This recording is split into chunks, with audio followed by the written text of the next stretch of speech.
Ketika kita memikirkan bagaimana alat digital baru membina hubungan, biasanya yang kita pikirkan pertama kali adalah ponsel pintar, SMS, WhatsApp, IG, Facebook, atau media sosial lainnya.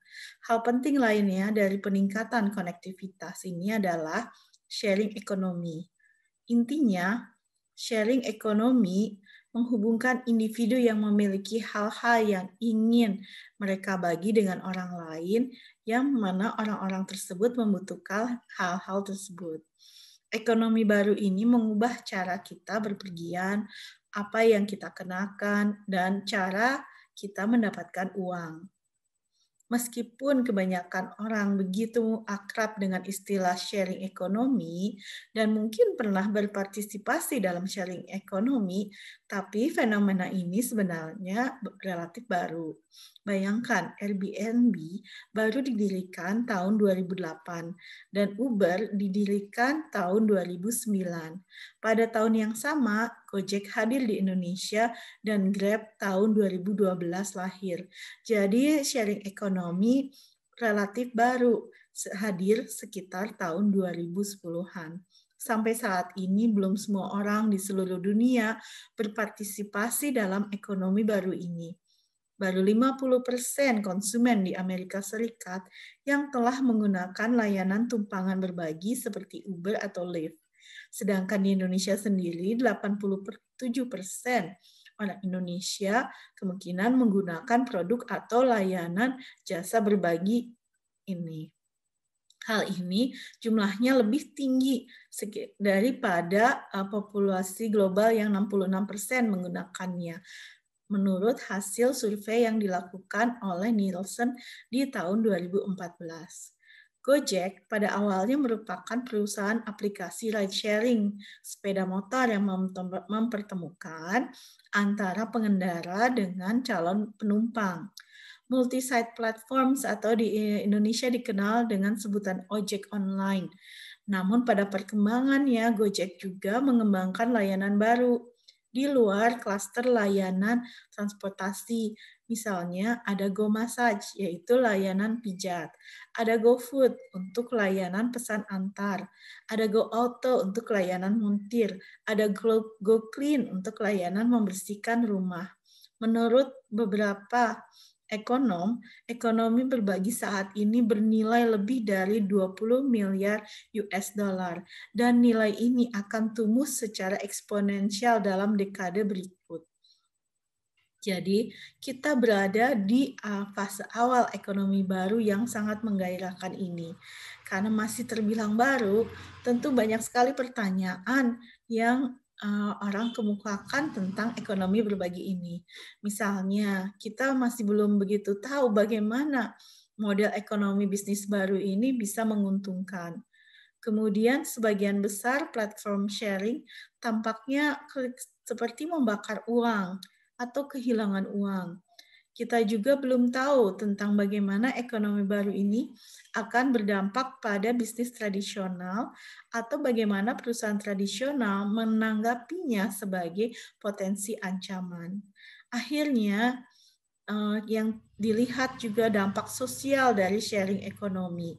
Di satu sisi, sharing ekonomi memiliki dampak yang positif, di satu sisi lain mungkin ada dampak yang negatif ke arah eksploitasi dari sumber daya yang ada. Contohnya sharing ekonomi dikritik karena membayar penyedia jasa layanan dengan upah yang rendah dan hanya memberikan sedikit sekali tunjangan bagi mereka. Dalam kuliah ini, mari kita pelajari bersama mengenai sharing ekonomi. Apa itu sharing ekonomi? Bagaimana cara bekerjanya? Karena sharing ekonomi sangat erat berkaitan dengan perkembangan marketing digital yang ada saat ini. Ada beberapa contoh perusahaan yang berada dalam platform sharing ekonomi ini.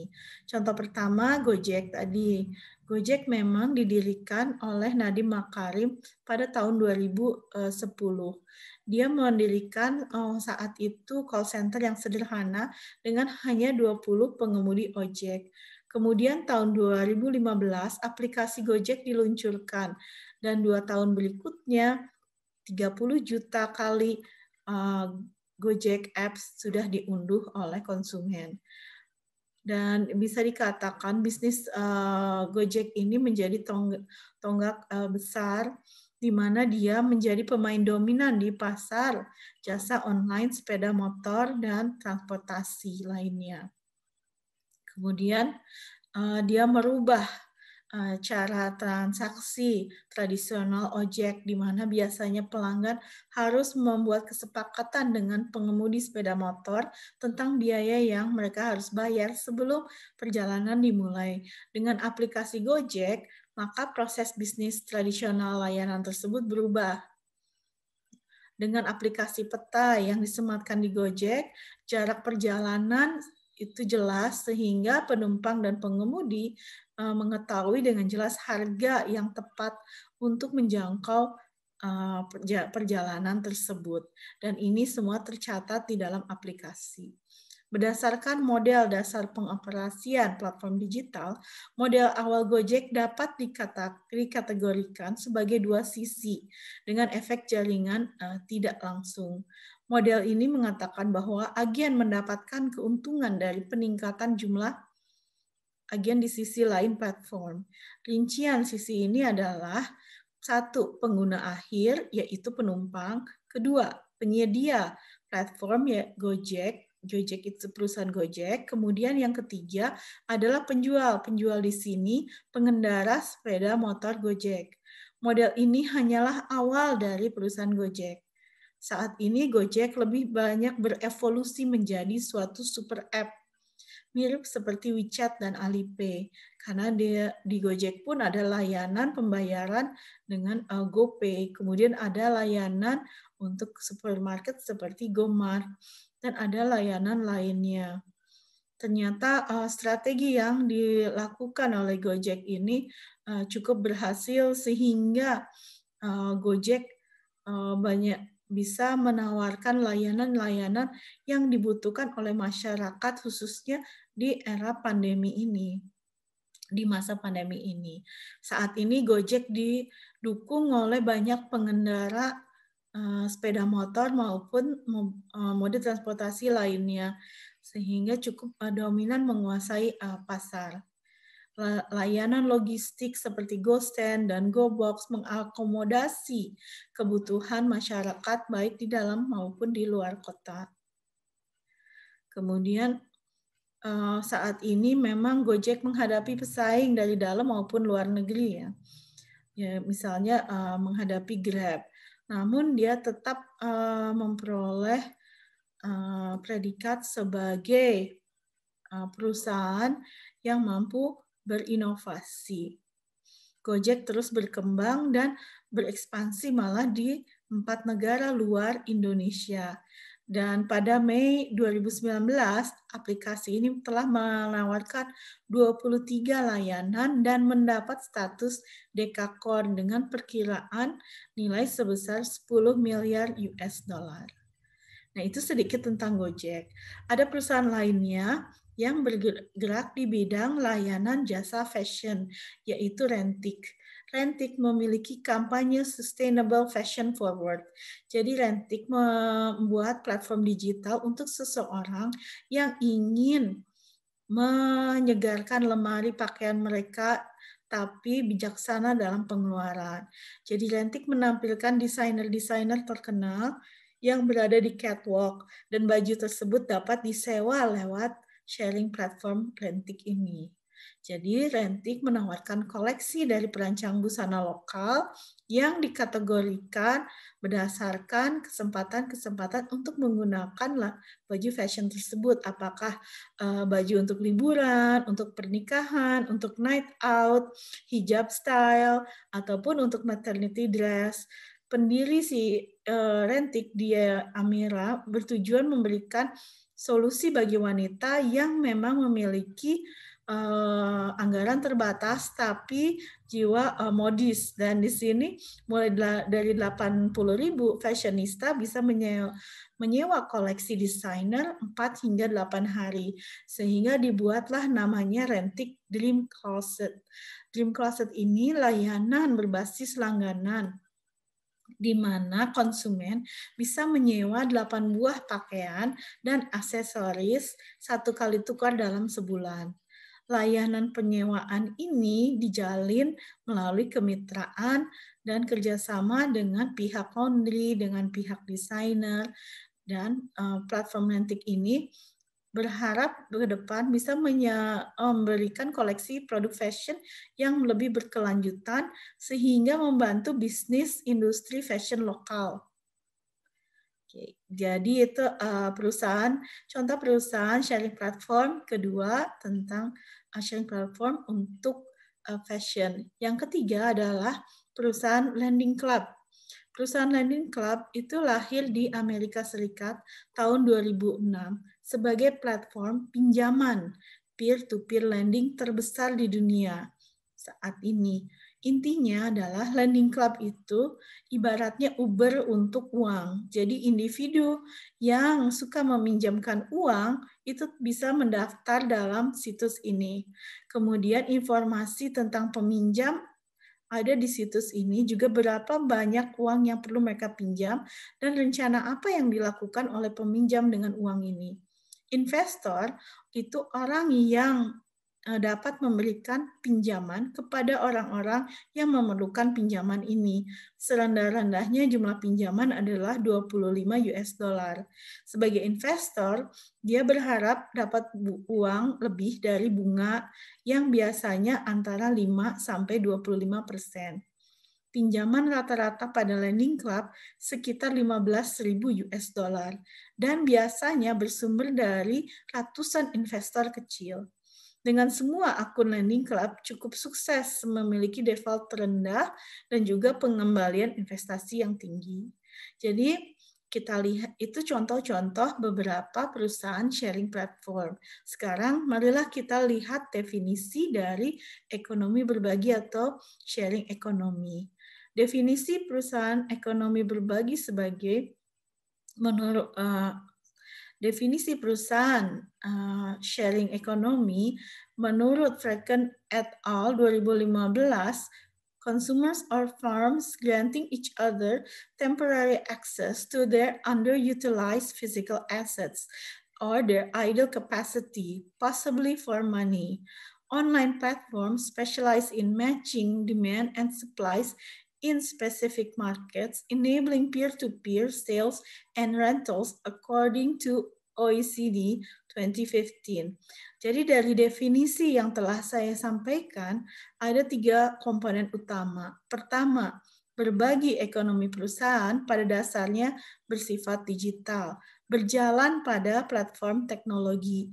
Kedua, mereka memberikan akses sementara daripada kepemilikan permanen. Ketiga, sumber daya yang sering diakses tetapi tidak selalu dimiliki oleh sekumpulan individu eksternal. Ada banyak aspek yang menarik tentang ekonomi berbagi. Pertama, saya ingin mendalami tentang 3 karakteristik tersebut. Jadi platform terdiri dari 2 sisi. Perusahaan harus merekrut pelanggan dan juga penyedia jasa. Beberapa platform memiliki sumber pasokan mereka. Pertama, platform 2 sisi. Sebagian besar anggota ekonomi berbagi seperti Uber dan Airbnb beroperasi melalui platform 2 sisi. Intinya, ini adalah model bisnis yang mengharuskan perusahaan untuk merekrut tidak hanya pelanggan, tapi juga penyedia layanan jasa. Sebaliknya, perusahaan tradisional biasanya hanya perlu menarik pelanggan, karena yang mereka buat adalah pasokan produk atau layanan mereka sendiri. Jadi ada crowdsourcing supply. Di sini pemasok bukanlah karyawan dan platform memiliki kendali yang terbatas atas mereka. Kualitas penawaran juga kurang konsisten sehingga ke supplier harus diseleksi dengan hati-hati oleh perusahaan penyedia jasa platform, dan pelatihan dan sistem rating pun dibuat untuk mengevaluasi supplier-supplier tersebut. Jadi, perusahaan sharing ekonomi harus memasarkan dirinya sendiri, tidak hanya menciptakan permintaan, tapi menciptakan juga penawaran. Ini bukan tugas mudah, karena tantangan ini beberapa platform berbagi telah memutuskan untuk memiliki pasokan mereka sendiri. Misalnya Airbnb sekarang pindah ke bidang real estate dan mengembangkan serta membangun unit perusahaan mereka sendiri untuk didaftarkan di dalam platform mereka. Kedua, pasokan crowdsource. Meskipun beberapa platform memiliki pasokan sendiri, tapi sebagian besar sumber daya akan memasok perumahan, transportasi, uang dari sekelompok besar individu luar yang bukan karyawan. Karena mereka bukan karyawan, maka tadi mereka platform berbagi memiliki kendali terbatas. Hasilnya kualitas ekonomi berbagi itu biasanya kurang baik dan sulit dikendalikan dibandingkan perusahaan tradisional. Karena di sini ada akses yang bukan kepemilikannya. Nah, di sini pertama-tama juga kita lihat bahwa untuk sharing ekonomi perusahaan hanya memberikan akses sementara pada pelanggan. Pelanggan memiliki kesempatan mencoba produk dan layanan, kemudian pada waktu yang telah disepakati mereka tidak dapat memperoleh akses tersebut karena waktunya sudah lewat. Jadi di sini kita bisa lihat bahwa kepemilikan itu relatif terbatas untuk di sharing ekonomi. Oke, mungkin itu saja untuk kuliah hari ini. Terima kasih. Assalamualaikum warahmatullahi wabarakatuh.